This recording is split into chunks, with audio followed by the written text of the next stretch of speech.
Good day, folks. This is Judy at Green Pastures Farm.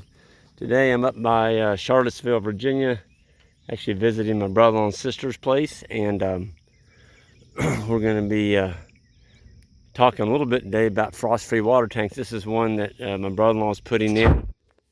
This is a tank that doesn't require any electricity to keep it from freezing in the wintertime. So what he's done is he's trenched his line in over here. Okay, so he brought his water line in. That's what you see sticking out of the top of that black pad right there, the cylinder. And that cylinder is going to be poured up flush with concrete. So the importance, I wanted to point out, and a lot of people make this mistake, he's already got it formed up. He's going to be pouring concrete in here, but you notice this piece here on the top, it's 4 inches higher than the pad. And so the frost-free water tank's actually going to be suspended in this little square right here. Okay, so it'll be mounted onto that tank right there, the cylinder.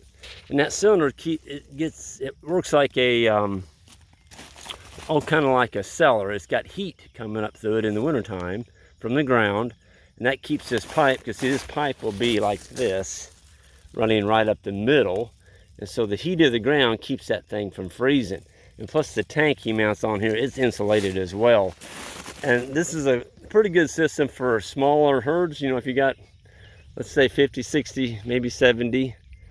If you get up much over 75 to 100, I don't like these because the cattle can't get enough to drink, especially in the summertime when it's hot. Because this tank over here, I'll show you the tank they're putting in.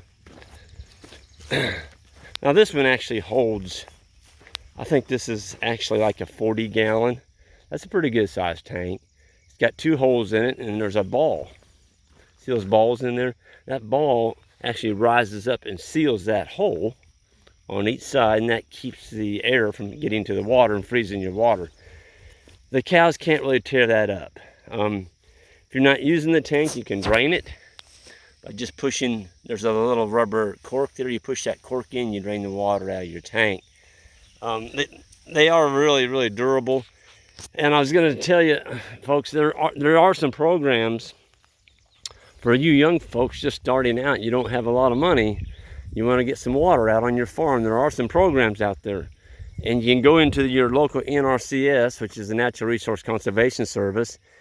It is your tax dollars, and there is some money available. It's what they call a 75-25 cost share. So you put the system in, and they'll reimburse you up to 75%. They want to get the cattle out of the streams, out of the riparian zones, and so there's money out there to do that. I think it's a good program. You know, if you don't have the capital to do it, it's a great way to get started.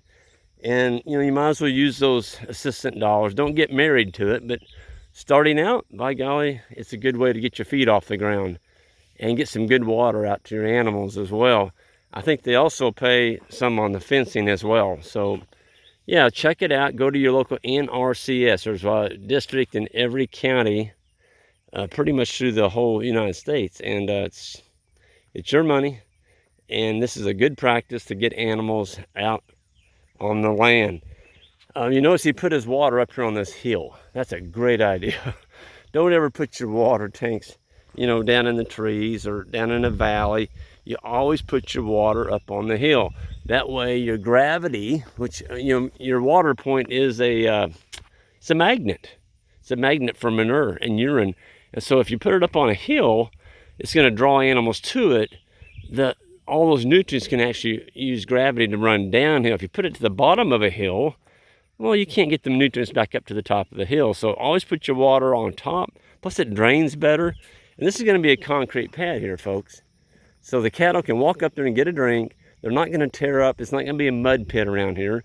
And once this is done, he's actually going to come in and take these forms down, and he'll put some rock, an apron. He's going to put a rock apron around that concrete. So there's no way the cattle will be in mud. They can get them a good drink and keep their feet dry and no mud. Folks, this is Judy signing off. Everyone have a great day.